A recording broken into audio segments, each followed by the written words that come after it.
తెలుగు రాష్ట్రాల్లో అతిపెద్ద lift manufacturer lifts ట్రై.com dealership కూడా ఇవ్వబడును.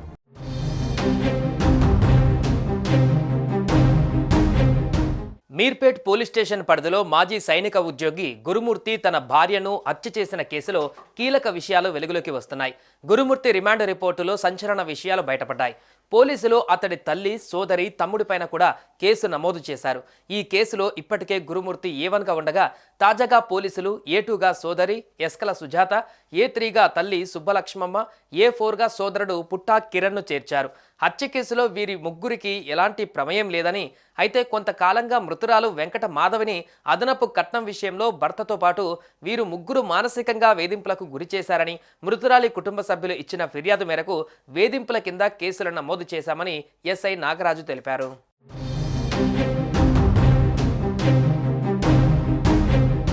మీర్పేటలో భార్యను హతమార్చి మృతదేహాన్ని ముక్కలుగా చేసి మాయం చేసిన కేసులో పోలీసుల దర్యాప్తు కొనసాగుతుంది.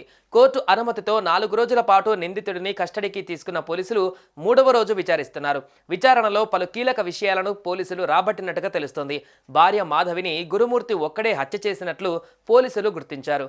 గురుమూర్తి పైన హత్యకు సంబంధించి సెక్షన్లు నమోదు చేయగా మిగిలిన ముగ్గురిపైన BNSలోని 85 సెక్షన్ గృహహింస సెక్షన్ కింద కేసు పెట్టారు. 4 రోజుల రిమాండ్లో భాగంగా గురుమూర్తిని 3వ రోజు విచారిస్తున్నారు పోలీసులు.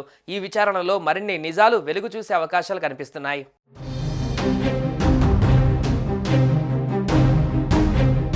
ప్రకాశం జిల్లా జేపీ చెరువులకు చెందిన పుట్ట గురుమూర్తి భార్య, 2 పిల్లలతో రంగారెడ్డి జిల్లా బాలాపూర్ మండలం జిల్లెలగూడలో ఉంటున్నాడు. కుటుంబ కలహాల నేపథ్యంలో భార్య పెద్ద మనుషుల సమక్షంలో పంచాయతీ పెట్టించినందున సొంతూరికి వెళ్లలేని పరిస్థితులు ఏర్పడ్డాయని జనవరి 16న ఆమెను చంపేశాడు. మృతదేహాన్ని ముక్కలు చేసి నీళ్లలో ఉడికించేటప్పుడు పక్కింట్లో పైన అద్దెకు ఉంటున్న ఇద్దరికి అనుమానం వచ్చి ప్రశ్నించగా మాంసం కూర వండుతున్నట్లు చెప్పాడు.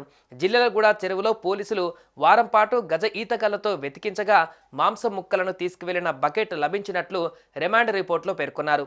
మరోవైపు పంచాయతీ పెట్టించి కుటుంబాన్ని రోడ్డుపైకి లాగిందంటూ వెంకట మాధవిని గురుమూర్తి కుటుంబ సభ్యులు వేధించారని, మృతురాలి కుటుంబ సభ్యులు ఇచ్చిన వాంగ్మూలం ఆధారంగా వారి పేర్లను అదనంగా FIRలో చేర్చారు.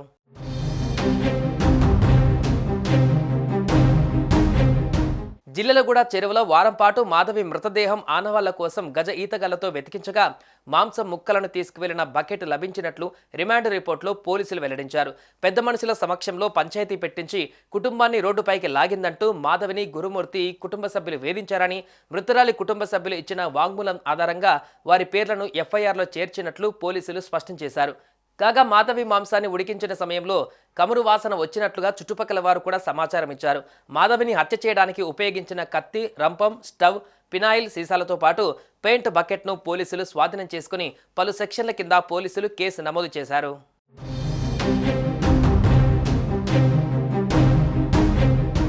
సుమన్ టీవీలో మీ పర్సనల్ అండ్ బిజినెస్ ప్రమోషన్స్ కోసం కింది నెంబర్కి కాంటాక్ట్ చేయండి.